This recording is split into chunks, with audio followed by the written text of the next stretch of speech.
Hi, everyone. The sun is shining and the stock market is soaring. So let's see if we can put a smile onto not just your faces, but the face of your pension as well.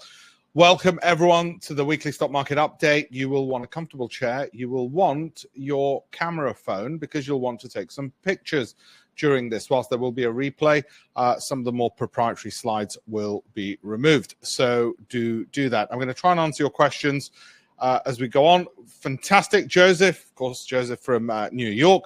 Welcome. Joseph, don't forget, you're on the program, so you'll get the more detailed Great Investment Program version of this on Telegram later today. But you're more than welcome to this public webinar as well. Welcome, everybody. And let me ask you, first of all, I put a poll up there regarding the FTSE. I've got some new polls up, which I'm going to put up. As you can see, just let me know you can see and hear me and where you're from, and if it's your first time. This slide I always put up. One of the very simple reasons is it's not individual financial advice because I don't know you individually for a start, okay? And so we're going to do things slightly differently in this week's stock market update. I'm going to give you the stock market update as per normal. But I've got quite a few new slides as well that I want to go through with you, not just the updated ones, but also some of the educational stuff. I've put that into a fresh new way of communicating it to you. I'm always looking for new ways to make things simpler. Auckland, New Zealand. So we've got everything from New York to New Zealand. Liam in Los Angeles. Mike from PA. Is that Pennsylvania? Have we got anybody in the UK? This is fantastic. What an international audience. Now, earnings calendar, things to look out for. Today, we should have Micron's results. That's really going to be the big one here. You might think, what about Nike on Thursday? No, not really, or Walgreens. That's the main one to watch out for. That's really the one which could move the markets in some direction. I suspect it won't have too much of a negative impact, so all things good. Let's get on to the companies and the sectors which have been doing well and how they've been doing. This is just an overview. It's not how I pick stocks. As you know, I pick stocks based on the individual companies, not based on which sectors they're in. But at the moment, of course, if you're in tech companies, you can barely go wrong. And that's the point with this. If there was a tiebreaker between, say, tech, financials, and maybe real estate, I'd probably stay clear of real estate for the moment, only because the other sectors, in some of them, you barely find a company which is not rising. Take utilities, doing rather well as well. And that story continues, healthcare as well. Now, the reason I don't like picking just purely based on sectors is this. If you look at communication services, again, a sector where you could barely go wrong this year, well, Alphabet apparently is in communications, yet Microsoft and Apple are in technology. Who'd have thought it?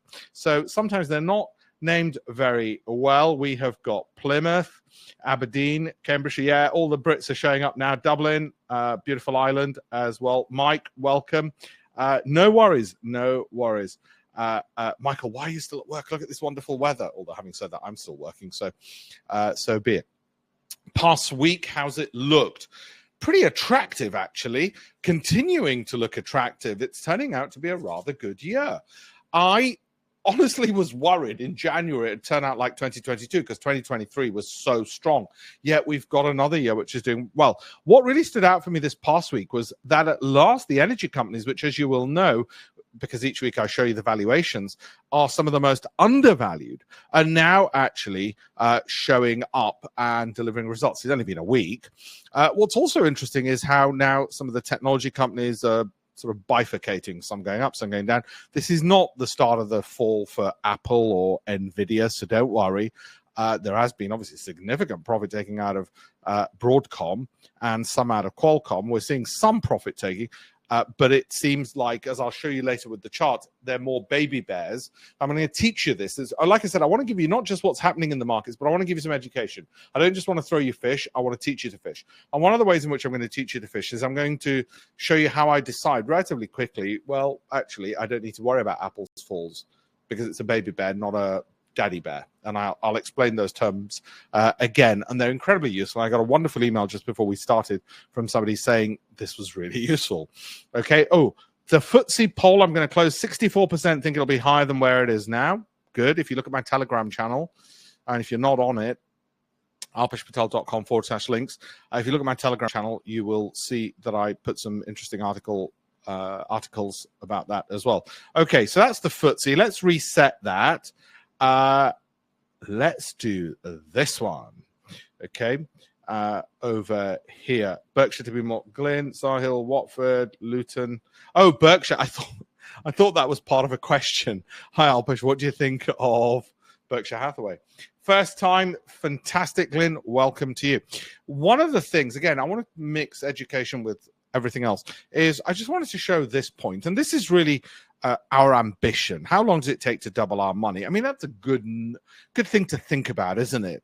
Okay, well, if you get 15% per annum, it takes 5 years. And you might say, hang on, how come my wealth manager hasn't doubled my money in the last 5 years? Of course, if you can improve that a bit, you'll do it a lot sooner. Let's just say that. Now, to put some of that into context, the S&P is up 28% since October alone, actually a bit more than that. And in actual fact, over the last 10 years, if you were doing it in pounds, the S&P would have given you that 15% per annum. So over the last 10 years, forget me, you just would have tracked the index. If you did it in dollars, it would have given you 12%. Okay? So in pounds, the S&P gave you 15% per annum. So you would have doubled your money every 5 years. So over the last 10 years, 1,000 would have become 4,000. Doubled it once, doubled it twice. 100,000 would have become 200,000 after 5 years, then 400,000. So has your 100,000 become 400,000? It is embarrassing that a grown-ass adult such as myself makes a living out of doing this, riding the coattails of other people's efforts. By the way, this from JP Morgan Asset Management. Now, like I said, if you've got a phone, you might want to do it. There will be a replay. This is a new slide. I want to, before I go back into the market and the stock market update, what I want to do is just throw in some education as well in between. Why it's important to have the option to hold cash sometimes. Now, this is Meta, okay? So that's the title of the slide. And the reason it's important for us to be able to go into cash is look what happened to Meta in 2022.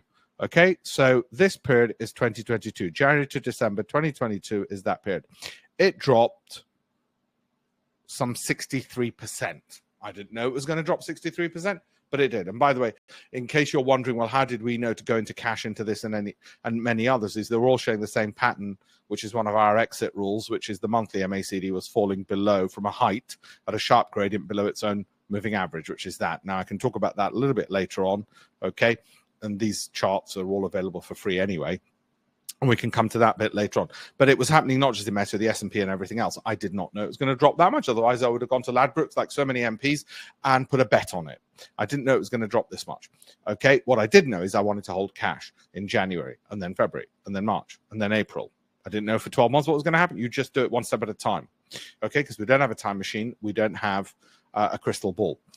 The reason I'm showing you this, and it's important, is it shows you why it's important to be able to go into cash at times, okay? Because if you can't, like fund managers who can't, then if your pension was in the likes of Scottish Mortgage Investment Trust, that same year you lost 50% because they can't go into cash, okay? So that once in 7 years, you'll need to get out of the asset class of stocks.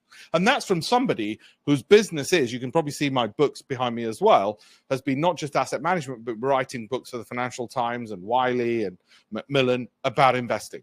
There are times when, I'm sorry, I can't find a decent stock. 1 year in 7, roughly, is when it happens. Now, no guarantee that it'll only be 1 year in 7 going forward, but historically it's been about 1 year in 7. Of course, I'd like every year to be like last year, where the NASDAQ was up 55%, but 1 year in 7, you got a sidestep. And the reason is it's shown you there. Now, that's something people don't often understand. It's very simple, but they don't often understand that it's not about, oh, I'll buy a newsletter. And in that newsletter, what they'll do is every week they'll just pump me with companies, which even when the market's falling, will go up. No, they've got a conflict of interest with you in those times. I will actually tell you when I'm in cash and why. Okay, so I wanted to make that point clear to you. Fund managers have a conflict of interest, so do wealth managers, because they're paid by keeping you in their product and they will not tell you to leave. At no point during this period did Scottish Mortgage Investment Trust ever say to any of their clients, and neither did a single one of their IFAs, wealth managers or distributors say, don't put your money in that fund. okay, because of the kickbacks and the conflicts of interest which are prevalent in the industry. And of course, that results in it's not just something new. This has been going on for years. This is from the FT 13 years ago. 3/4 active managed, and that's not just US ones. Same with UK or any other pension funds. They fail to perform for a very simple reason: they can't hold cash. And you might as well, the S&P can't hold cash, but at least it's 500 companies. So the ones which have gone up the most might be the ones which provide some kind of break on the S&P. They don't with fund managers. Now, why buy and hold blows up sometimes? This is the other thing IFAs and wealth managers say, oh, don't worry about those falls, just buy and hold. Look, it's meta again. Don't worry about this drop. Look, 2 years later, you got all your money back, 0%. What they forget is, yes, you lost 6 years of your pension gains. You went through this vomit-inducing fall, and it meant over 2 years, yes, buy and hold got you 0%. And you might think, isn't that wonderful? Well, actually, buy and hold got you that. We, over the same 2 years, got 190%. How did we know to get back in January of there? Well, if you looked at my Telegram, you knew, because the momentum was no longer falling, and it was on our approved filtered list. Again, I didn't know it was going to go up 190%. If I did, I would have put all my money in that and nothing else. All I knew was, oh, looks okay. In actual fact, I had no idea it was going to go up that much. I thought it might do 10, 20%. Okay, phenomenal, kept going. And we'll come back to meta. But that's the difference between 0 and 190 over 2 years. And that makes a massive difference. So when they say to you buy and hold, it's their conflict of interest speaking, because they're getting you a 0% return. That's excluding the fees, okay? And that's why you see places like St. James's Place and the Times being investigated, and you can see the articles about just how they are ruinous, because they will say buy and hold. They will drag you down like the Titanic when the markets are falling, as I said, during those periods. No worries. Watford in the house, Luton, Ravi in the house as well. And that is why quarter of your pension is gone in a year. That's blue whale. I mean, it's not just St. James's Place. There's lots of pensions which do this. And that's 2022. So always ask your IFA and wealth manager, how did you do in 2022? Okay? And why do you want me to buy and hold when these are the steep declines that can happen? Will you ever tell me, hey, don't pay me this year because I think you should just be in cash. Come back in a year's time. Will you ever say that to me? And they never will. Okay. Oh, by the way, before we get onto the stock market update, do come and meet me if you can. Ravi, I got your email. I know you can't make this. I'm hosting an event at the House of Lords with the Royal Air Force on climate change on the 12th of July. It's in the Piers Dining Room. There will be canapes after my event. I will be moderating. And so do come along. Lord Lumbar is the host. I'm chairman of his charity, which supports widows and orphans. It's not a fundraiser, though, so don't worry. You will not be asked to put your hands in your pockets or anything like that. It's in conjunction with the Royal Air Force, and it is. There's the details of where you RSVP, so you can meet me. It's completely free, complimentary, and you'll get to see the House of Lords if nothing else, and if meeting me becomes an anticlimax. Okay, so here's a new slide. The secret ways I cheat to beat the fund managers. AI drew that, okay, and I think it's rather good. Yep. I've not looked at the earnings. I don't tend to look at stuff like that. I don't go through. I didn't even know they had earnings today. I have an entry system and I have an exit. In between there, everything that happens exactly like Warren Buffett says. I don't keep staring at the news. You might be able to see the screen over my shoulder. Which screen am I on? Oh, God, I can't find which screen I'm on. There we go. But I'm not always watching it. That's why it's behind me. So I have no idea what they said. I don't care what they said. Because I have an exit strategy. If it hits the exit strategy, it hits it. This is my point. So how do we beat the fund managers? Okay. You'll have seen this before. That was me in 2004. There was a competition in Financial Times, one of many that I won, and Woodford came sort of 14th.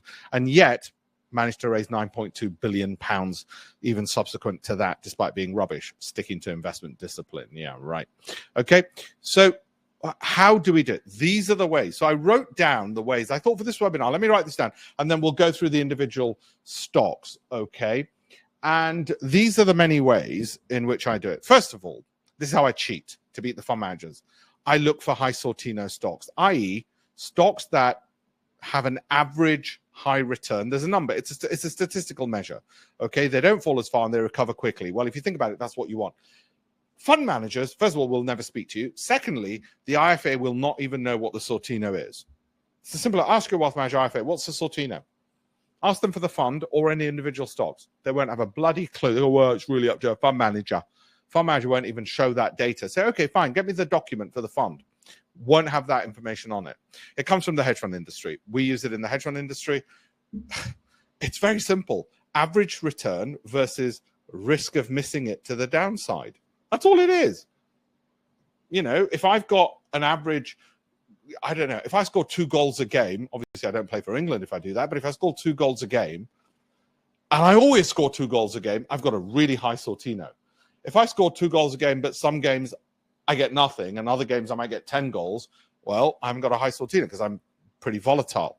Okay? It's really simple, and it's a cheat. So I look at the historic Sortinos of companies. Now, history doesn't guarantee the future. It doesn't guarantee the future. But Microsoft, if it consistently does that, the chances are, just like your employees, when you look at their CVs, doesn't guarantee what they're going to behave like when you employ them, but it can be a good, what's a good Sortino? Ideally above 1, but I'll live with anything above about 0.3. I'll live with it above 0.3. It's not the most important thing. I'm going to show you the most important thing in a second. Alpha, really simple. Stocks that outperform even in a falling market, okay? These fund managers, it's a number. It's actually a statistical measure. But the fund managers say, oh, yeah, I generate alpha because I went to the right universities. I got the right degrees. I've got the same degrees and more than any of those fund managers. Okay, and I can tell you, they don't help generating alpha. You know what helps generating alpha? Looking at the bloody statistical measure of the alpha of those companies. Just pull it out and look at it. You know? It's crazy. And they make out as if, you know, oh, no. Oh, yeah. It's like the Wizard of Oz behind the curtain. Hey, I'm awfully clever. You should write. Of course, that's marketing guff. You just get the data, right? Go in cash like 2022. Step aside. Sidestep the storm. Incredibly important, as I've just shown you. Okay? A few good companies is what I'll hold. I won't spray and pray. A fund manager will use spray and pray and put a little in lots of companies. Okay? I also stole from Goldman Sachs their 30% per annum formula, which I'll show you in a second, the cash return on capital invested formula, and from Nobel Prize winners Eugene Fama, Daniel Kahneman, Richard Thaler, see my Financial Times columns books. I'll give you a copy of the book, actually, in this webinar. By the way, who'll win the US general election? You all think Trump. I think you might be right. It's on there. I'm going to end the poll now. 2/3 of you think Trump. It's a good one to know. Interesting. I will put the file up for the book. So I'm going to share the book right now. Let me know. You should be able to see it. Okay? I'm sharing the book, which has got some of this stuff in it. So you can just find, some of you might ask me, oh, what are the numbers? Well, they're in the book. Okay, so I'll pick a few companies. I will steal from the best, Goldman Sachs Wealth Management's 30% per annum formula, which I'll share with you in this, and what the academics say to pick the companies. It's as simple as that. That's how I'm cheating. All right.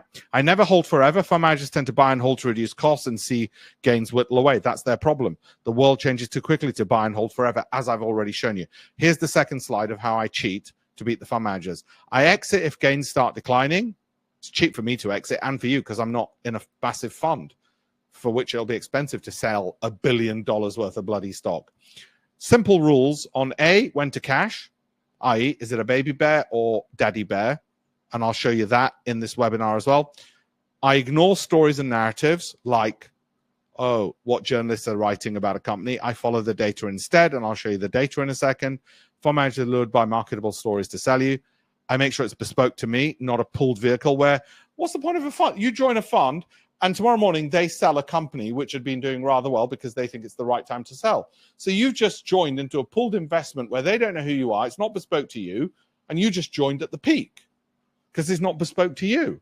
Okay, you've not chosen it based on the stocks you want to hold. And you've said to somebody else, oh yeah, just go ahead and buy and sell. Not going to a market stall and asking the guy, oh, I like these tomatoes, fix any price for me you want and sell them to me. That's just mental. Okay, it's managed by me, not a committee or the press darling flavor of the month like a Neil Woodford. And I pick bespoke based on historic drawdown. So I choose, which I'm going to show you in this webinar as well, the stocks that I like. They might be different to the ones Ravi likes because I might, so I can take a steeper drawdown than Ravi can. and I want them to have recovered within 4 months. So I might have a rule like 25%, 6 months. I'll show you what that means. So it's bespoke to me. And that really helps people get a bespoke suit fitting, unlike this shirt, which isn't actually too fit. Well, it's too tight. Okay, I'll show you what I mean by this. This is Microsoft, okay? So like I said, we're going to come back to the stock market part in a second, but I think the education is really important. This is Microsoft. And I'm going back now to a year 2021. Okay, that's 2021. This is 12 months. You can see it at the bottom here, okay? Now, look at where it says 1. So over 12 months, Microsoft that year went up 60%, all right? Roughly 60% over 1 year, okay? Fine. Wow, isn't that amazing? Okay, let's look at what that entailed for a minute and how to make sure, A, we found it, and 2, that we didn't come off it too early, as many of you would have done, because you would have gone, bloody hell, it went up 60%. How come I didn't make that year? And here's why. Whoops. Look at point 2. There was a period of 4 months where it generated nothing. Hang on. A third of the year in which it went up 60%, it gave you a 0% return? Yes.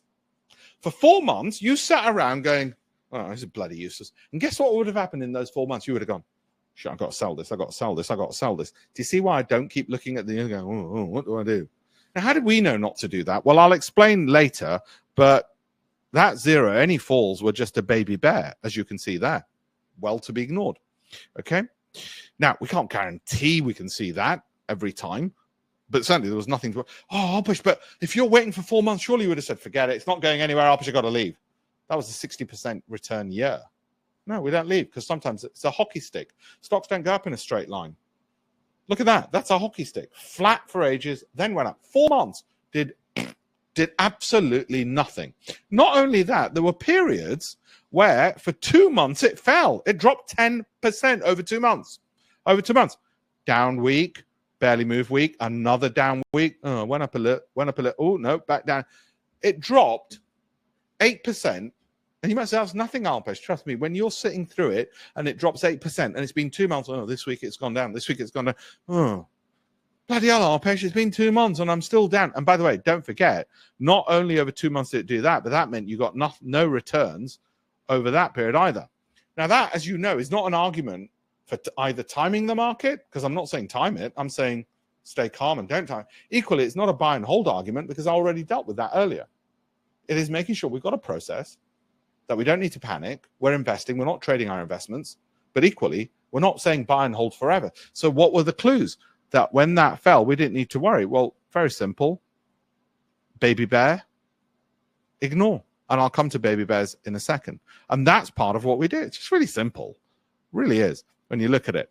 All of this is on my YouTube channel anyway, and I go into explaining all of this to you. So what are the things that the stocks that I'm going to update you on? They're going to meet my value, growth, dividend yield, cash return on capital invested, momentum, high Sortinos, good alphas. Now, why?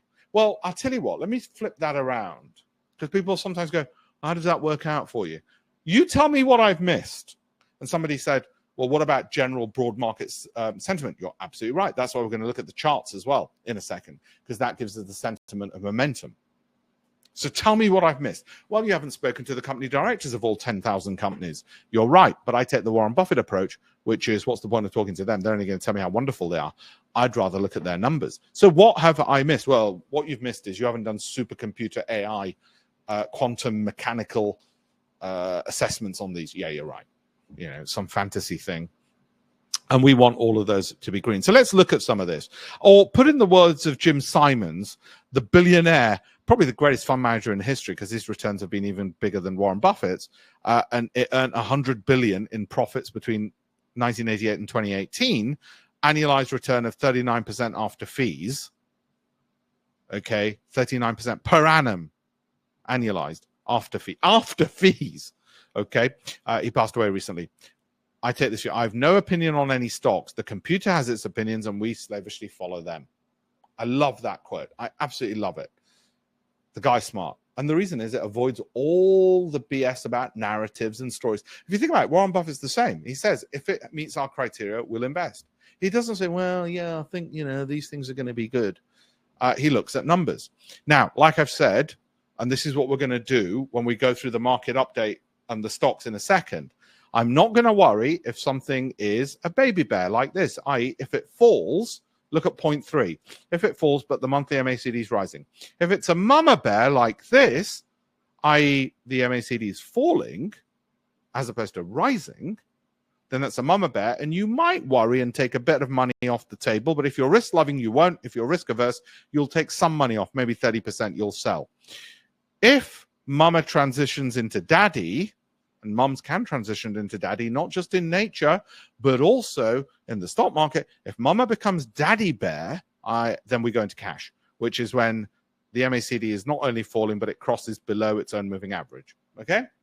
As a general rule, there are exceptions you might want to deploy, but that's how we know. Is it baby, mama, or daddy? When you get used to it, it's like driving. You go, well, nothing to worry about. Right, let's start looking at the markets again. ETF, 1 month performance. That's what the exchange traded funds are. Take a picture of this if you wish. I'm not going to talk about ETFs in this webinar. I'll do that in separate ones. Markets year to date. Well, the NASDAQ year to date is up 17%. Amazing. Isn't that amazing? But I want to show you something. Look at how it did it. Went up, so you were delighted and delirious, and then it dropped all the way. So by May, you had a 0% return, and you were despondent. And yet, it's up 17%. Markets move like this. They do not move like this, i.e. delirious, despondent, delighted. The 3 Ds of a market move. Now, if you get in at this point, you'll be despondent first, but don't worry, your delight will come later. Okay, it just depends when you got in. We're not trying to time it. Therefore, either you're going to start with delight or you're going to start with despondent. Simple rule, Sod's law. You buy it, it'll drop, okay? And then it will go up later. Now, which sectors? These are the sectors. You know, think of it like a horse race. This is January, and you go, and they're off. Do you really want to gamble on which sectors are going to win and not win? That's gambling. I don't do that. That's why I look for individual companies which are resilient. So if the market goes up and there's a tailwind, they should do better. And if the market falls and there's a headwind, they shouldn't fall as far. How do we do that? Through the spreadsheet, value, growth, income, cash flow, Sortina. So how do we pick some communications companies and some tech companies and some energy companies, utilities? Well, we didn't pick them all. We only picked the ones which met our value, growth, income. There were ones which went up massively, but we couldn't pick them because they were already overvalued and it was too much high risk. Just like buying GameStop or Bitcoin. Sorry, it's too much risk for me. It's not for me. It's like if you go to the fairground, you go on the Big Dipper all you want. I'm a bit old now. It's not for me. Thank you very much. Okay. Value, growth, income. It's got to tick all those boxes. Similarly with styles, we don't gamble on, it'll be growth stocks like your IFA or wealth manager who wants to say to you, oh no, well, you better buy some growth funds and some UK funds and some value funds and some momentum funds and some small cap and some low volatility, blah, blah, blah, because they're trying to spray and pray. So they've got a marketing story to tell you. Oh, don't worry, John. Your momentum funds went up and so did your value ones. I know all the rest of them fell, but they'll come back. At least we've got some good news to tell. No, we need to make sure that we tick every single box. So even if our stocks fall, and not all mine will rise, even if they fall, at least they didn't fall because of anything stupid we did. Okay, that's why. So I just want to let you know, just out of interest, that's what's been doing well this year. Look at that. It's momentum. Nobody ever talks about momentum. They say, oh, yeah, I'm a value investor. Oh, I'm into growth. Well, actually, why can't you be undervalued companies which are growing, which have momentum? Why can't you tick every single box? I wrote about that in one of my Financial Times columns and then put it into one of my books. And I talked about it on my Bloomberg TV show time and time again because it's so bloody obvious. But nobody ever says it because they're trying to sell you multiple funds from Vanguard or wherever. Don't fall for it. 1 year performance. Okay. 1 year performance. The NASDAQ's up 32%. Since June of last year to June of this year, it's up 32%. Don't forget, last year in 2023, it was up 55%. These are pension numbers because that can mean your pension. These are nuts. I don't know if it'll do it again. Let's assume not. Okay. Why are we making that assumption? I'd rather be surprised to the upside than disappointed by the downside. S&P's up 25% in the last 12 months. By the way, last year, it was up 25%. In the last 12 months, it's also up 25%. Obviously, there's an overlap between those. Okay, and that's the Dow. That's amazing. But look how that came about. Okay, delighted, despondent, delighted. That's how it works. So don't be an entitled millennial and say, oh, why haven't I made loads of money? It's been 6 months. I made some, then it went. Oh, where's mine? Can the government give me money? No, it doesn't work like that. Sorry. And look at that. From there till there, you had what? What's that? 5 months of 0% gains. 3 months of 0% gains. Okay, understood? That's incredibly important to know because it calms you down and stops you fiddling with your portfolio. There are a number of academic articles which I used to lecture about as a visiting fellow at Oxford University on behavioral finance. There are a number of academic articles which show men tend to fiddle with their portfolios more, well, probably other things as well, more than women, and men make worse traders and investors. Okay? Now, FTSE 350, biggest risers of the 350 largest listed companies over the past month. And if you're wondering why that's risen, it's a dead cat bounce. When something falls off so sharply and then goes before dropping even more. S&P 500, where are we? Well, the momentum in the monthly and the weekly is looking good. Doesn't mean it can't drop, but that was a baby bear. Why? Because the monthly MACD was rising. That was a mama bear, which was a 10% drop because the monthly was falling but hadn't crossed below its moving average. None of that was like 2022, where it's a daddy bear and you go into cash. 3 types of downward moves in the market. And the most important thing to know is which one of those 3 types is it, so you know whether to relax, or if you're risk averse in the case of a mummy bear, take a bit of money off the table. But if you're risk loving, again, still continue relaxing. The only time you don't relax is when daddy bear gets home. Then you want to get out of the house. All right? My job, contrary to what people think, isn't just writing the books or running a fund or whatever. My job is actually finding new ways to explain complicated matters in a simplistic way, yet making sure the essence of all the research is in there. NASDAQ, like the other, still looking good. Now, here's an important point to you. Before you think, Alpesh, I think I'll get a triple leverage, 3 times leverage NASDAQ or S&P 500 exchange traded product like you have, Alpesh, which I have. Okay, what you do is you pick a previous period, upward period, and you look at the, now more D's, drawdown danger, depth of the drawdown from peak to trough, and duration to recover. Drawdown danger is depth times duration.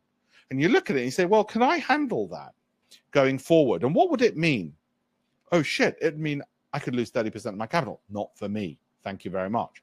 Okay, I can handle that. I can handle any volatility in the market because I'm old as Warren Buffett. So you go up there. There's a bit more left. It's a bit overbought. You know, there'll come a time when we will get a daddy bear, but until then, I'm okay having my triple leverage in that anyway. That means if it goes up 10%, I make 30%. Why have I got triple leverage? It's in my son's junior ISA because, as you'll know, there's a cap on how much money you can put into a junior ISA. So how do I make his annual, £12,500 allowance go further? He's only 6. Well, if I do a 3 times leverage, that's effectively £36,000. Don't do leverage. I am experienced. I can handle it. I know what I'm doing. You will be playing with dynamite and explosives if you do leverage. Don't do it. FTSE 100.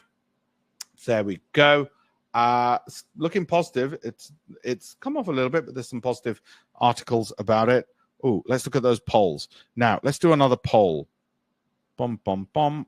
I want to do this one. Let's start that. And I've got some new ones as well. Will, thank you as well. Santorini, I just think you guys are I've just seen some holiday destinations. Oh, a good alpha number. Well, anything to clear the market. So I guess, 4 or 5% ideally, but It's not a massively important thing, not as much as the rising monthly MACD is, and the value growth income being 7, 8, 9, or 10. VGI being 7, 8, 9, or 10 is probably, is the most important thing.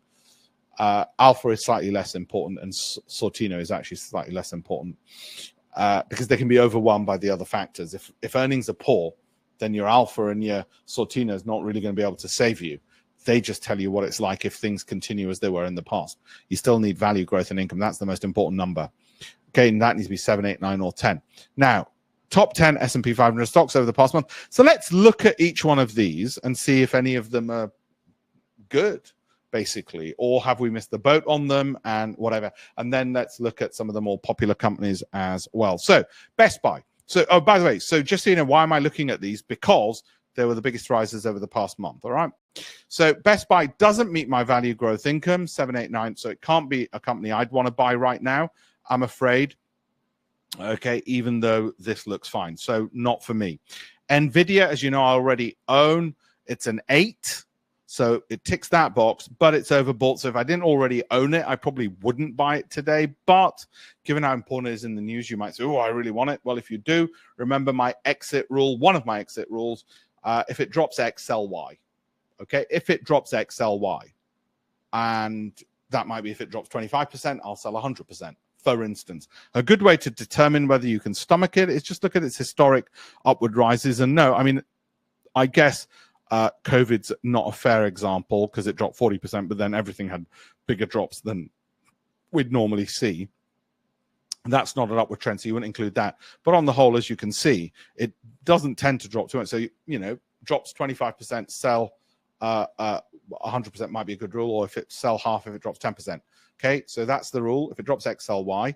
I won't repeat that rule again for others if it comes up. So that's not one for me because it doesn't meet my value growth income. So I don't like this one, even though I know it's done well. Expedia, it's a 7, so that ticks that box. Bit flat there, but yeah, I'm not, you know, as you can hear in my voice, you know, I don't like this fact that it can go sideways for bloody ages. So I you know, you'll have seen how I showed you with a Microsoft or an Nvidia, which were more like, I mean, look, obviously you'd rather something like this than something like this. So I'm going to say no. Qorvo doesn't meet my 7, 8, 9, or 10 at the moment. If you already own it, you continue to own it, and that looks okay, but it doesn't meet the value growth income, so not for me. Also not for me for the same reason. And whilst this does meet value growth income, it's a bit overbought on the momentum, so not for me.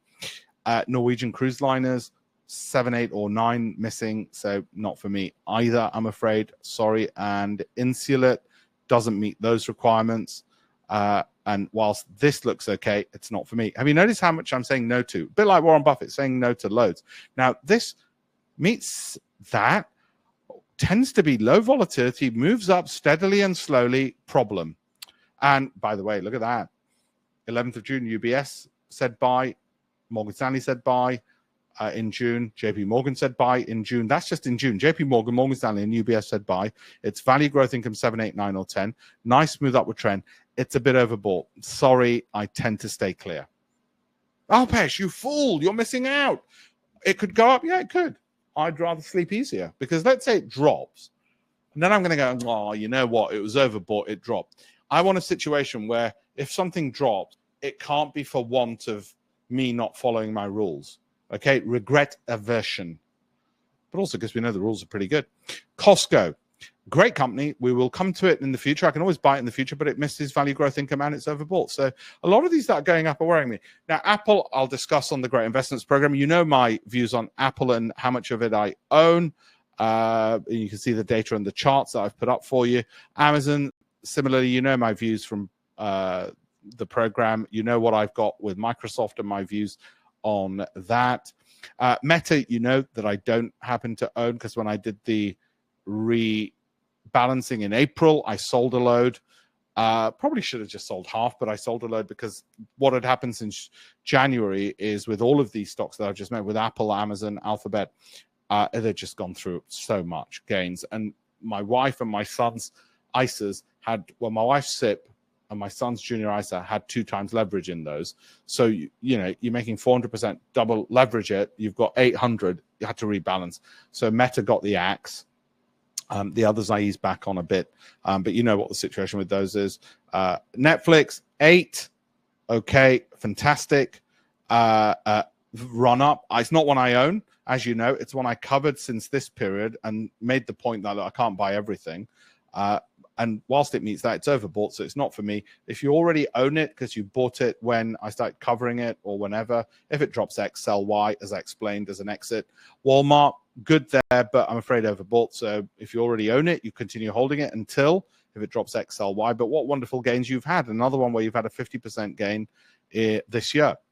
Okay, Tesla, as you know, it's one we exited last October, since when it's been falling, and it's not ready for us at the moment. I know you might say it's bottomed, Alpesh, it's going to go up. I'd rather wait a little bit longer for it to hit our 7, 8, 9 before we'd look to get in. And that might mean we get in late. I don't care. But it's at least got to have that, and it's got to have a rising MACD from an oversold position, which might happen. Who knows? On Friday's update.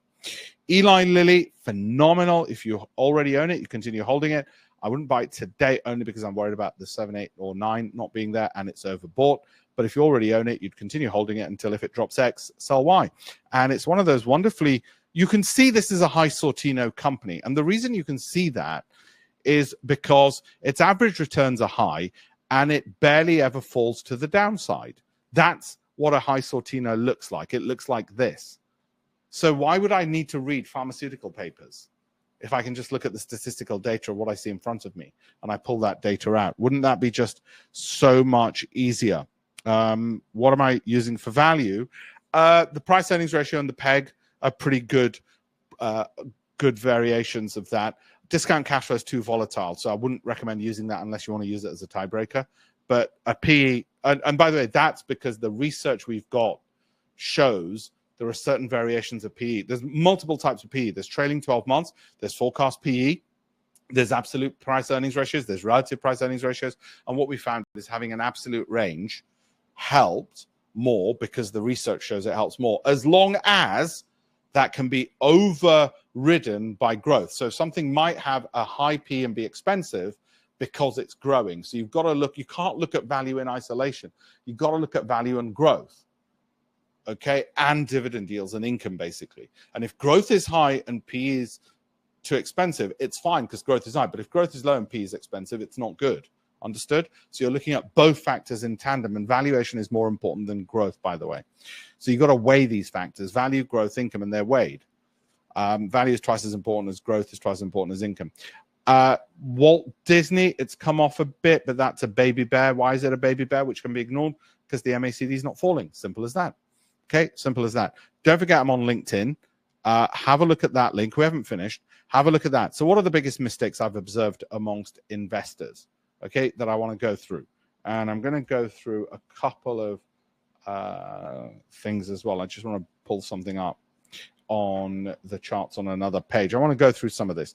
Main problem is people don't understand, and they only look at one or two things. They only either look at valuation, or they think, oh, I'll just look at that if it ticks that way. They don't weigh these things. Value is more important than growth, which growth in revenues or sales, and earnings or profits, and growth in cash flow. And income is barely important at all in terms of what moves stock prices. How do we know this? Look at the research by, say, Nobel Prize-winning economist Eugene Fama, for instance. But if you look at the free material I've got on investing-champions.com, it's in there as well. I explain it. Or my book, which I've just given you a free copy of to download. Most of you think the Dow will be higher as well. 60. It's, again, 2/3 of you think that. Now, let's do this, which is the same number who thought Trump would win. Maybe you're the same people. Let's do this poll, and let's publish this one. What about price to sales? No, because if I've got price to earnings, it's been more accurate according to the academic literature on what is a better forecaster of prices. It's not to say price to sales is bad.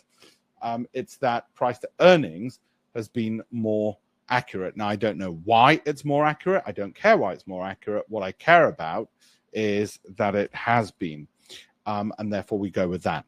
Okay, and you can see it's there, but it's less important. I've marked in yellow the most important ones. And again, if you're going to look at anything statistical, then volatility below 20%, preferably larger market caps, because again, historically, they've done better, contrary to what you might have been told by journalists. Small caps haven't done better, and lower volatility companies have done better, contrary to what you might have been told. Okay, as well, these things are less important. Distribution of returns, I won't go into this one, but it's essentially Sortino and Alpha, but there are other measures. Okay, now, like I said, most important, Baby Bear, monthly MACD rising, ignore it. Mama Bear, if you're risk averse, take some money off the table, monthly MACD falling.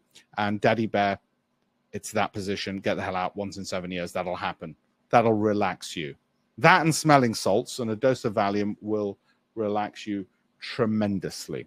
Okay? The other mistake people make is paralysis through analysis. Mistake 3, not understanding big winners make up. When we get big years, it's not because of us. It's not because we've got some secret formula. It's because we've looked at all the most important things. Tell me what I've missed. I'm looking for undervalued, high growth companies with dividend yields, croaky, cash return on capital invested, Sortino, Alpha, and momentum. Okay?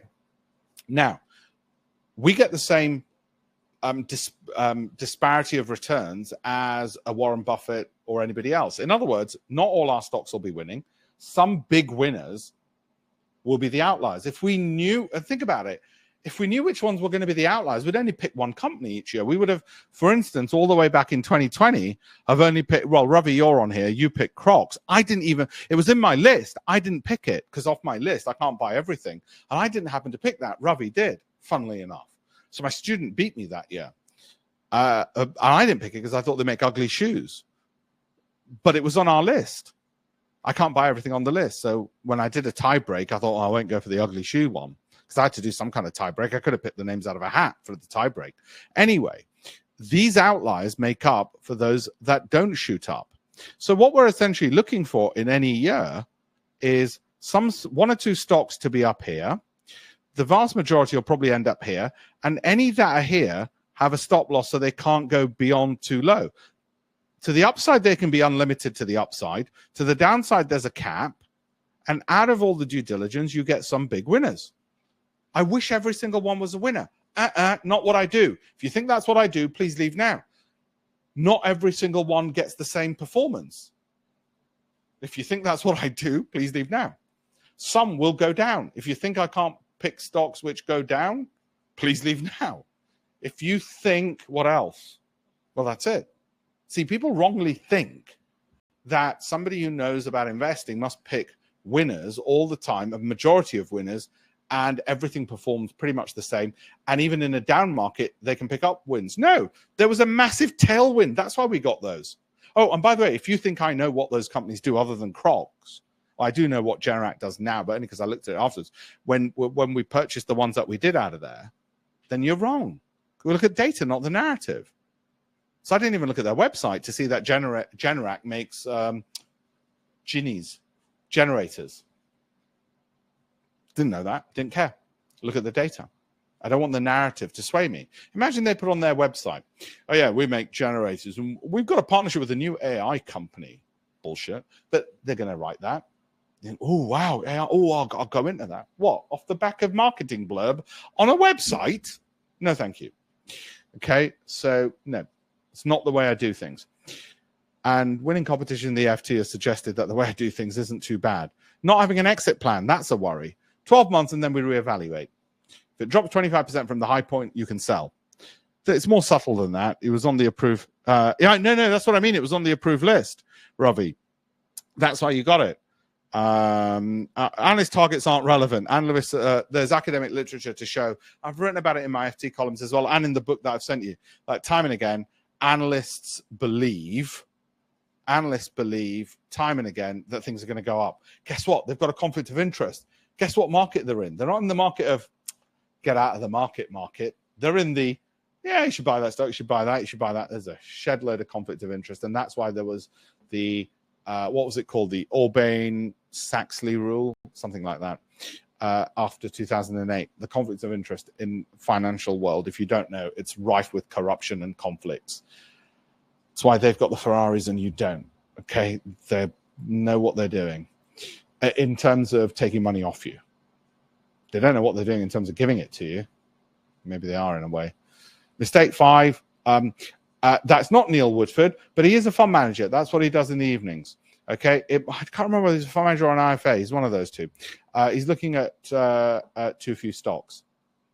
Sorry, that's not to demean people who do hard manual labor. God bless them, because they're the ones who make the world go round. Looking at too few stocks is a massive mistake.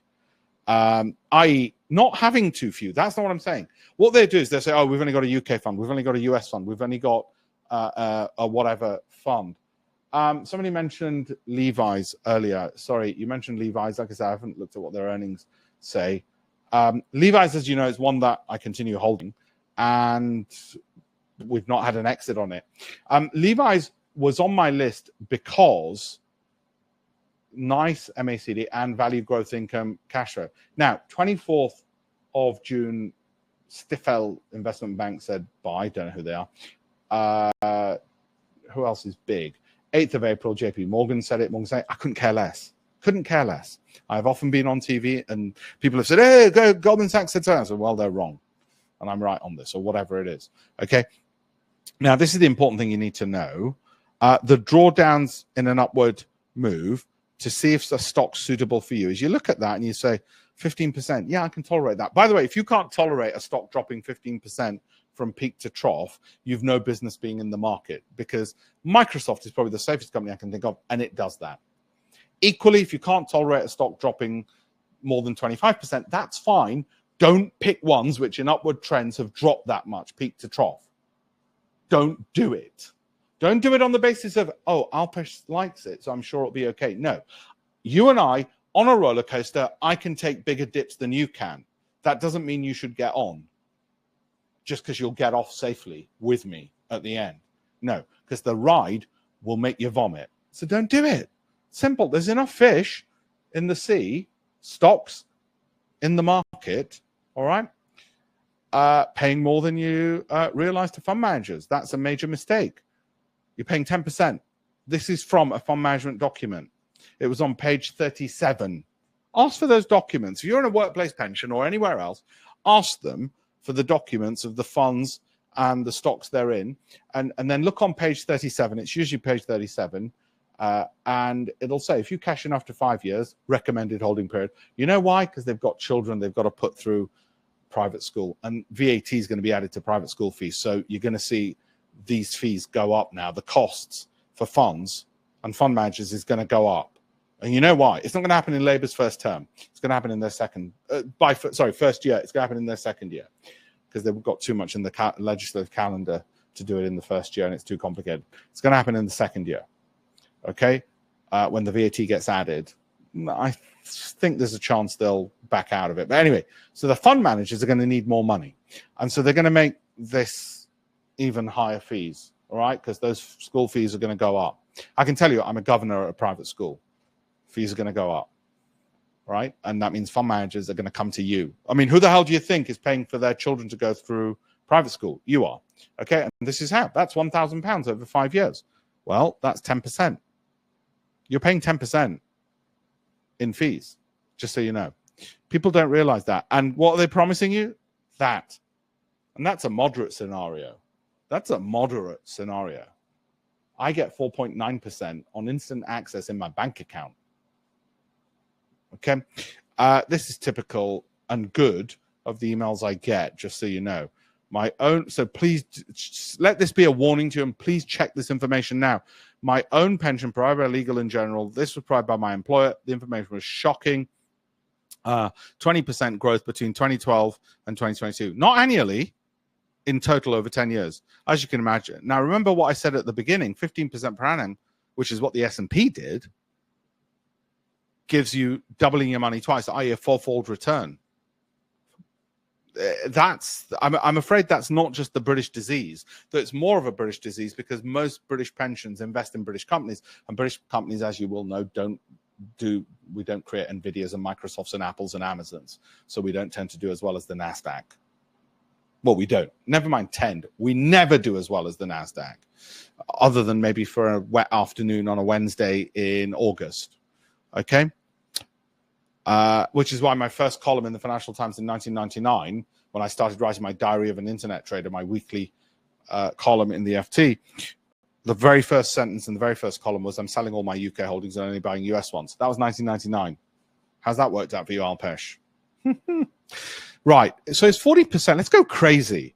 Is a stupid number like that realistic? I mean, Jim Simons did 39% after fees. So is 40% realistic for a private investor if a big-ass hedge fund manager can do it? Well, no, it's not. Unless you've got 9 conditions, you're not going to get the 9 conditions. If the market has a tailwind like 2021, 2023, and 2024, high Sortino, i.e. high average return stocks with low volatility to the downside, high alpha stocks, not UK because there's just too few stocks. And they're not the growth companies of the world, are they? Come on. There might be dead cat bounce companies like a St. James's Place, which has declined so much that you want to gamble on it bouncing up a little bit now and again. We're not talking Nvidia, Apple, Amazon, sadly, are we? Not emerging markets, too much volatility, too much risk. It's largely US, okay? If you can go to cash in bad years, and by the way, that's no bad thing because they're global companies, all right? Alibaba's listed in the United States. You know that, don't you? So don't say, oh, it's an American company. No, it's not. It's a Chinese company. They've got global companies on there. You can go to cash in bad years like 2022. If you monitor once a fortnight, why? Well, because if it drops 25% off the peak, you might want to get out and keep some of your profits. So if something goes up 200%, you get out sooner. If good years make up for bad, obviously, if every year is bad and there's a headwind like 2022 where you're holding cash most of the year, you're not going to make any money, are you?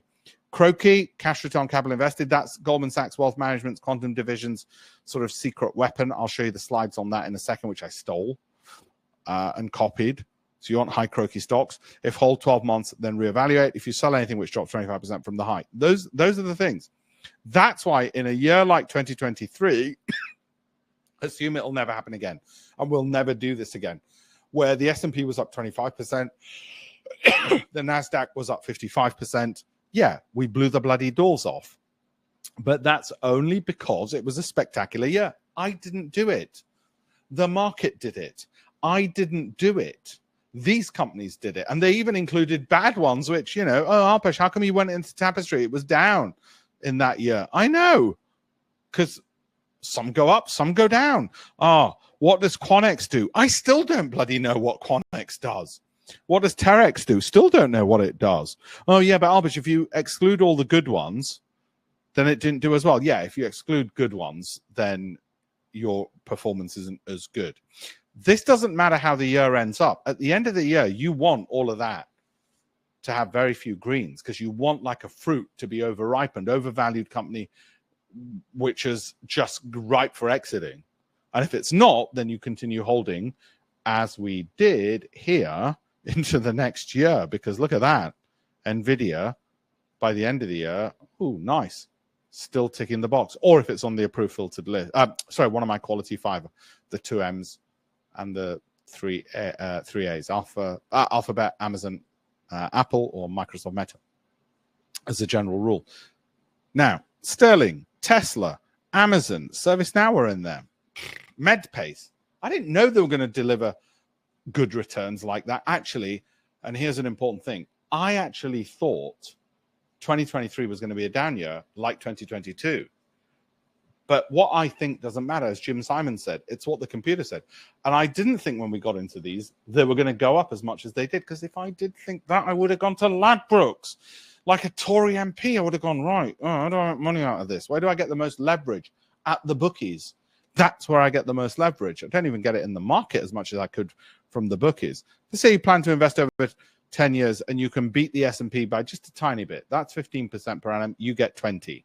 Okay? You've got that much in your 401k SIP or ISA. You're going to put a little bit of money in and save it. Then over 10 years, you get $1 million. 100 becomes $1 million over 10 years. Now, how come for that person who emailed me, she only therefore got a 20% return through her employer? Because that's what pension funds do to you. They screw you up. They screw you up. It won't go up like that. Some years you'll get 55% like last year. Other years you'll be holding cash and get 0. When you go up, it'll be something like this, of course, because the market doesn't go up in a straight line. What this shows you is this. If you want to increase your pension, you've got 3 options. Get a time machine and go back in time. So start sooner. Can't do that. Save more money, i.e., in a cost of living crisis, stop heating and stop eating and put everything into a pension. Yeah, you might not want to do that. 3, marginally improve your performance. Out of those 3, improving your performance is probably the easiest. Okay, unless you've got a time machine and can go back in time.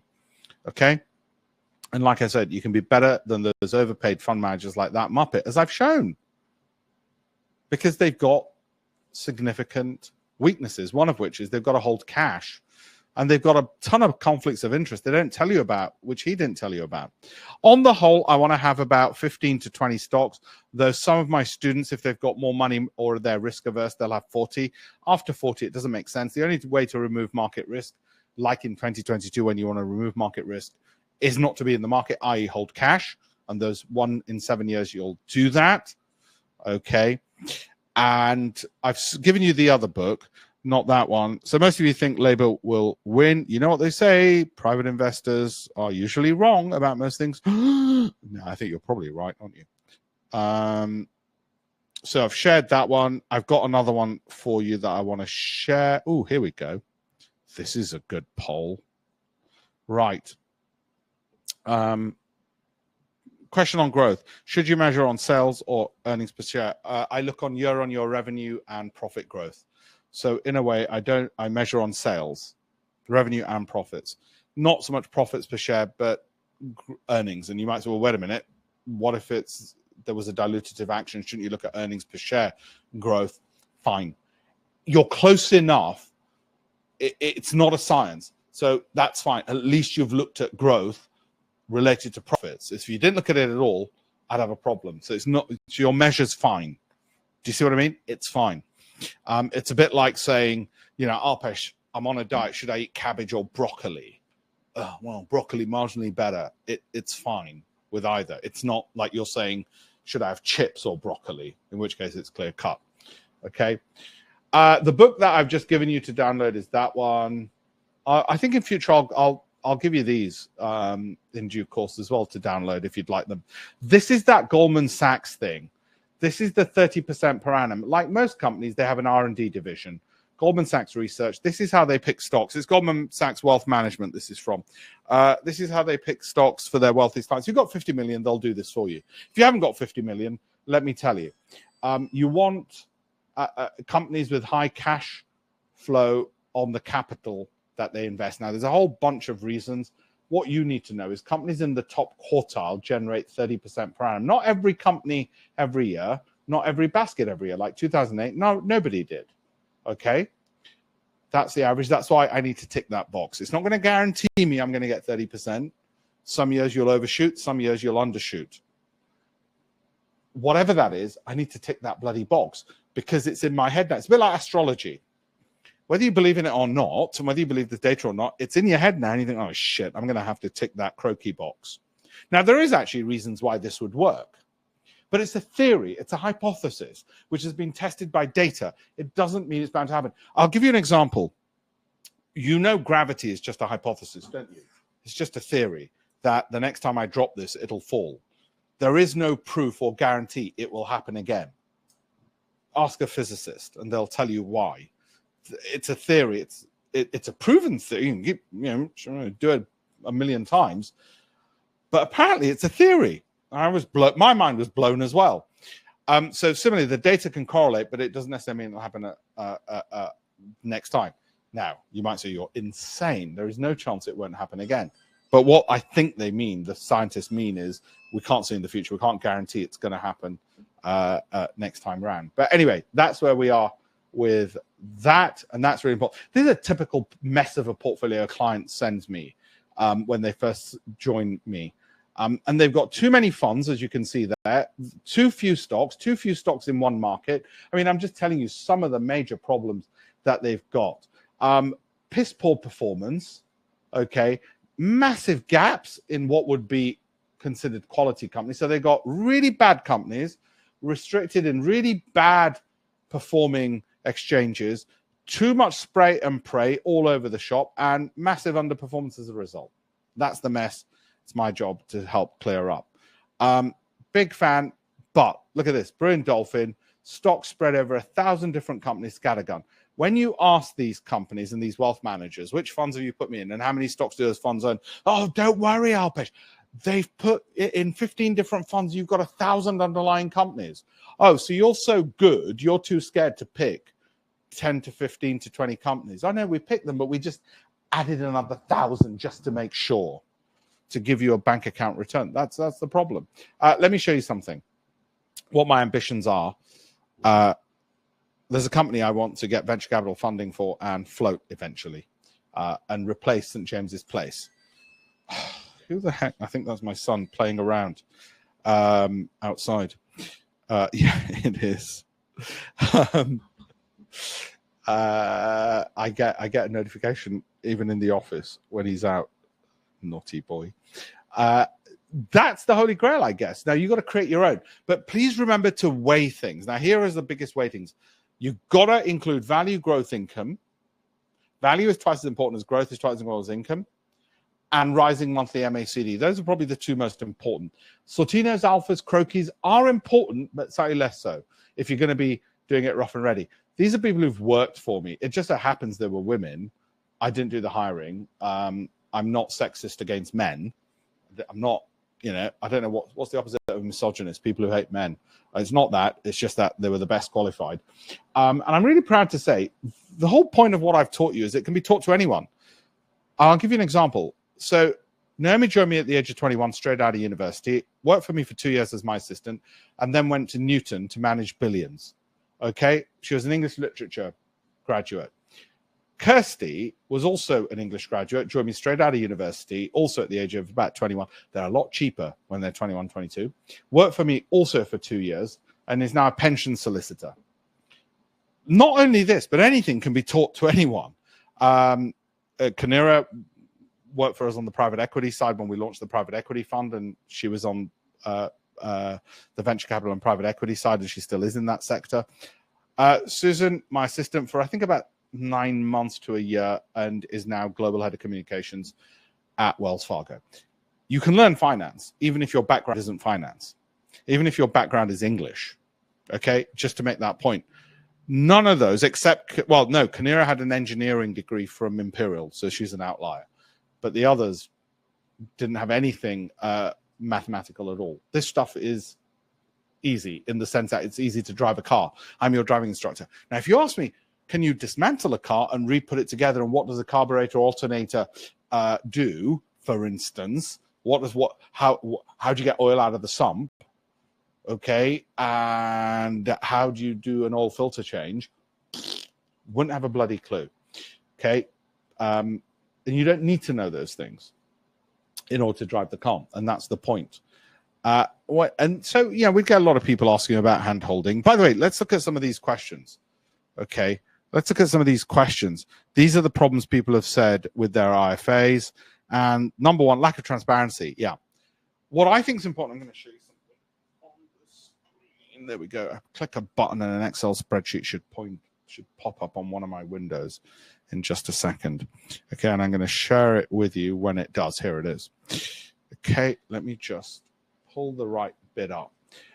Transparency is incredibly important for this reason. It's your bloody money. So at any given point, you should know and should have access to this, which is why we set things up like this for people so that they get access to all of this, all 10,000 companies with all the data ready for them so they can see what should be there and then filter that to find the ones with all green. None of these, by the way, would make my cut. Why? Because none of them had green in the first 5 columns. Not a single one of these would make the cut. So imagine how many, because they're not green here. They need to be green across the first 5 columns. Okay? That's transparency. When you've got transparency and knowledge, it's a hell of a lot easier to make money and be calm than it isn't. Fees are a problem. Well, I hate subscriptions and people charging you all the time. Okay, underperformance, 11%. Lack of communication, 11%. It's common. Lack of communication. You should have lifetime access to them. You should be able to speak to them whenever you want. I mean, obviously not 3 a.m, but you should be able to say, "Can we have a call tomorrow?" And they should say, "Yeah, let's speak tomorrow." Okay, that's how it should be. Not, well, I'll speak to you once a year. What the hell do you want? Okay, sorry. One more. With reference to using MACD to see if a stock is overbought, do you compare against its most recent high or the highest historical high over the previous? The latter, Gavin, the latter. Definitely agree replacing. Well, you know what? And that's the idea. And the idea is if you give people all access to this data, you charge them one off for life. Okay, so they know, right, there isn't a conflict of interest. He's not going to try and keep me in forever. If he has to hold cash, he'll tell me. If you give them access to the manager, which you'll never get with any IFA or fund, ever will they never let you speak to the manager, ever. If you give them the education to show them through one-to-one tutorials like I got at university, one-to-one tutorials. So I stole best practice from Goldman Sachs, took the croaky.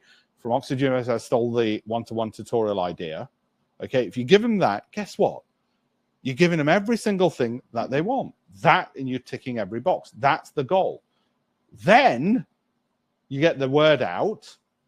Then you should be, and you make sure that your peers, whether it's American Express, Merrill Lynch, BBC, Financial Times, Coutts, Wealth Management, they like it, and you and what you do, you should be onto something. And that was the idea. And then you say to the public, okay, well, you go on video and tell me what you think. If you can do all of those things, you should have a multi-billion-dollar asset management company where you don't manage their money. They keep their money with whichever broker they want, but you show them how to do it. That's the ambition. That's what I've been doing. That's what I've been building up. That's what I'm excited about. And that's what I say to people, if you want to join that and want the work done for you. Now, you don't have to. 99% of people don't. They love the free stuff. God bless you. Fantastic. 1% say, yeah, actually, can you do it all for me? Give me the data and teach me. You then select based on that, and I look over your shoulder to do it. That works out bloody well for them. It's a minority that it works out, just like private schools are for a minority, but it bloody works out. And that's the goal. That's the ambition. Now, I'm going to answer some more questions on this. So when we looked at this, we said, well, what can we offer which makes everybody absolutely happy? And we thought, well, that. Then we realized there were only two things they wanted. They wanted the data and they wanted the one-to-one tutorials for life and no ongoing charges. No ongoing charges, one-to-one tutorials for life whenever they needed it, and the data for life. That was it. That's what it came down to. Everything else, less so. Even though online they had access to everything and they got my Telegram channel to see what I liked and what I didn't like and what I was doing myself. That was less important to me. It was the one-to-one and the day. Well, for some, it was more important to know what I was doing. And then some of them said, wait a minute, this is a no-brainer. Because if I get a 10% improvement on my portfolio and you've got this for life, then that's great. The other question they'd ask is, what happens if you fall under a bus? We're a company. The data will continue. You'd have to communicate with me through seance. No. There'd be a vice president who'd become president to teach you the same thing. Thing is, once you've learned to drive, you don't need to communicate with your driving instructor. So once you've learned, as long as I don't fall under a bus before our first driving lesson, you're fine. And it takes an hour to learn this. Once you've got the data, it takes an hour to know what to do, like learning to drive. You don't need to know what the carburetor does. You don't need to know what the Sortino ratio formula is. You just need to know what it is and why it's important. That's the ambition. We've got a whole load of reviews there, by the way, if you want to have a look at the video interviews with people over there. If you'd like it, and you'd like it all done for you, that's where you go. I'm going to answer some questions as well. After following you most of the time, I'm finding lots of the same stocks that are on the approved filtered list. You're a great teacher, Alpesh. Thank you very much. Well, Will, I'm delighted. Good. Joining GIP has been life-changing. Oh, thank you, Ravi. You are a star. Amazing. Thank you for everything. Ravi, I love that. I gotta post that. I gotta share that. I gotta broadcast that comment. I know you're off to a wedding tomorrow. I wish you were coming to the event on Friday that I've got. But that is wonderful. Thank you very much for saying that. Here we go. Any other questions, let me know. Love the great episode. Thank you, Joseph. I'm delighted. Ralph, definitely agree replacing. Thank you. Question on growth. Should you measure on sales or I think I answered that. Stan, how difficult has it been to reach a billion? Has it been to reach a billion assets under management? Stan, on the hedge fund side, we got to about 100 million on assets under management. I haven't got to a billion yet on that. On the hedge fund side, which includes the private equity and the venture capital. So it's even worse because it's spread across 3 different types of asset classes, hedge fund asset. And you might say, so I was speaking to one of the first investors in my hedge fund was the founder of New Look. New Look, the retail chain. So through his family office, he was one of the people to invest. And he said to me, I can be only at 100. I said to him, well, I go in after Goldman Sachs and before Morgan Stanley. Who are they going to give the money to when we're fundraising? And he goes, nah, it's an excuse. I said, well, you tell me what I'm doing wrong. We did get Aegon and AXA as fund managers, but I think basically the pension, we have institutional investors. Not retail. I wouldn't do retail because I've shown you why. I think it's a retail fund management. We do institutional investors also because they write bigger checks. So we got Aegon, AXA. But then I just got fed up of fundraising. I far prefer getting to doing it this way to just actually teaching people and creating $1 billion company instead. Do you think Labour will come for our pension pots? I'm not going to say whether Labour or Conservatives or whoever might. Somebody eventually will, because it's too much money to leave in your hands, and they need it. There's trillions in pensions. I don't know what it is. I think it's something like 2 trillion. You can Google it. And the way they'll do it is, well, all the usual ways you can imagine. They'll do it a bit at a time. And the reason I say this is because if you look at Latin America or Eastern Europe, it's happened. So I'll give you an example. Aegon were one of our investors into our fund. They nationalized that pension fund. Now, luckily, because they had a legal agreement with them, the state couldn't take their money out of our fund. Well, not that they wanted to. They were very decent about it all. But they nationalized the pension fund, which was managed by Aegon. So basically all the money was run by the state, and the state took the fees, and eventually we'll start taking people's money. They'll just say, right, if you've got more than $1 million, we're going to take everything above $1 million or half of everything above $1 million. I'm not saying that's going to happen in Britain. I'm not scaring you or anything. I just think these are the types of things that eventually happen. Look, don't take my word for it. There's a couple of trillion sitting there and you're the chancellor. What are you going to do? Are you going to say, oh, no. That'd be so nasty. That'd be so awful. No, you're going to say, what about those buggers who've got a lot of money in their pensions? So at the moment, what they're doing is they're saying, oh, you don't have to limit it. You can have as much as you want. You can have there's not a cap. Because first they put a cap thinking you'll pay more tax. Then they realize, bugger it. We put a cap, people aren't paying more tax. So now let's them build it up. 5 million, 10 million. We know where it is. I mean, that's one thing they really know where it is. Now, anything above 5 million, we're just going to take 50% if you withdraw it. Because don't forget, the one account you have, which you can't touch until they say it's okay to touch, is your pension. Your bank account you can touch. You go to the bloody bank, say, oh, give me my money. They've got to give you the money. Okay. What's the one you can't touch? Your pension. There's laws around withdrawing it. So when there's laws around withdrawing it, I mean, why do you think PAYE is that the employer has to pay your tax for you? Because they don't bloody trust you to pay it, do they, mate? So they want the employer to pay it, and the employer's definitely going to do it because they don't want to be getting screwed on it. Okay. I'd say you're the closest. Do it yourself is the closest to what we've created here with the program. The furthest is the fund manager and the IFA. Okay. Let me go down and see if there's anything else. Own not one. In the book, How to Own the World, that is why he thinks ISAs are possibly safer. Oh, Argentina. Thanks, Alpesh. Thank you. I'm finding lots of the same stocks that are on. Right. Yes. Thank you. And we've had some other good comments. CEO of TD Watt. That's their role at the time they gave the quote. I mean, Peter's still chairman of CMC. He's now Lord Peter Cruddas. Okay. Shares Magazine, IG. I think Dan's moved on to eToro from IG.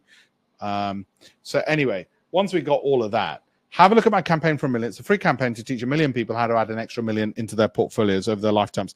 If any of you'd like to sign up, do. That's the link. Okay. Any questions on that, let me know. Anything different you want to see next time? Anything that you think I've missed? Let me know. If you go to alpeshpatel.com/shares, you will see more details. You'll see all of this. And you'll see some of the stuff that I teach. You don't have to read all of that because we do one-to-one tutorials. But some people say, actually, yeah, I'd like to read all of this. I want to learn more. I've got time. I'm retired. We get people who are retired. We get people who are professionals. And then the retirees say, well, I'd like to learn all of this. And we go through. I mean, there's a lot. And all of this is by me. So if I did fall under a bus, don't worry, you'd be safe. But anyway, that's all on there. I will let you all go and enjoy the sun if there's no more questions. Everyone who signed up, thank you very much indeed. Most appreciated. If you do want to sign up and you go here, it is, you can do it in installments. There's the installments. Thank you, Peter. And also, like I said, I've got some more files to share with you. These are from certain questions that I've had in the past. So I thought I'll share more files. So there's more files shared with you over there as well. Anything else you want me to cover in the future, just let me know. More than happy. And yes, like I said, it's in installments as well, but it's a one-off for life for now. The prices, I'm afraid, yes, they're going up again. I'm sorry. I know that won't affect you if you're already on the program, obviously, but if you're not, I'm afraid that they are. And if you'd like a tour, you just go to alpeshpatel.com/shares and you can book in a little tour with Paresh and the team over there. Okay, so there's that. And wherever you are in the world, there's US dollars and Canadian dollars and euros and all the rest of it. But yes, I'm afraid they are set to rise. If you join, you won't be affected. Any questions, just email as well. Looking forward towards tonight's update. Thank you. Yes, Joseph, I'll get that done to you tonight on the private Telegram channel. You have to pay VAT on school fees. Yeah, well, they're going up because we did this indexation. So they're going up a lot more than VAT is. They're going to go up more than 20%. So we do an indexation. Just like cost of living. How much should your energy bill go up? Well, the price of oil's gone up. So this. How much does your mortgage go up? Well, interest rates have gone up. So for us, it's the NASDAQ and the S&P. And as you saw earlier, the NASDAQ and the S&P had gone up over the last 12 months, 33% between the two of them, the higher of the two. So you can see how I come to the numbers. Because obviously, if people are making that in a single year, then we're thinking we're only charging this one off. We don't want to look stupid with people making millions. It's not fair. So no, it's not school fees. It's a lot more than 20%, I'm afraid, on that. But I will continue. I promise one thing. I will continue doing the free webinars. So for those of you who think, hang on, you evil capitalist pig, you're just serving the rich and wealthy. No, no, no, no, no. I will continue doing free webinars, giving free copies of my books, free education, still teaching you. So you will get the free stuff as well. And that's my commitment to people who just want to progress up who don't have the money, who want to progress up the social ladder. I grew up in Armley in Leeds. I didn't have the money either. So you will always get the free stuff as well. Thank you so much, Joseph. I really appreciate that. What a lovely thing to say. Thank you, Alpesh. Excellent. Love your presentation style. Have a good evening. Thank you, Glyn. Thanks, everyone. Thank you, Will. Sahil, thank you very much. Delighted, and I'm glad everybody's enjoyed it. I'm gonna leave it at that. I don't think I've missed anything. Oh yeah, so I've got a load of other stuff on YouTube as well. Don't forget. So have a look. That one got 120,000 views. Why your pension is underperforming. And my YouTube links are alpeshpatel.com/links. Thank you, and see you soon. Oh, Joseph, New York. I'll be there in October. I'm going to Cape Cod. So I think I mentioned to you, I will let you know the dates. I will come and see you. I think you're in Manhattan. I will come and see you in beautiful, gorgeous, one of my most favorite places in the world, Manhattan, as well. I try and meet my clients, and I always try and use an excuse. So New Zealand, I'm going to have to get out to. But yeah, thanks, everyone. And that's that. I will see you all soon. By the way, yes, if the discount doesn't come up, just email me if there's a reason that doesn't come up. It's that coupon code. And it should come up to that. Okay, thank you all. I'm going to say a big goodbye. Where are we? Where are we? We're over here. Thanks, everyone. Cheerio.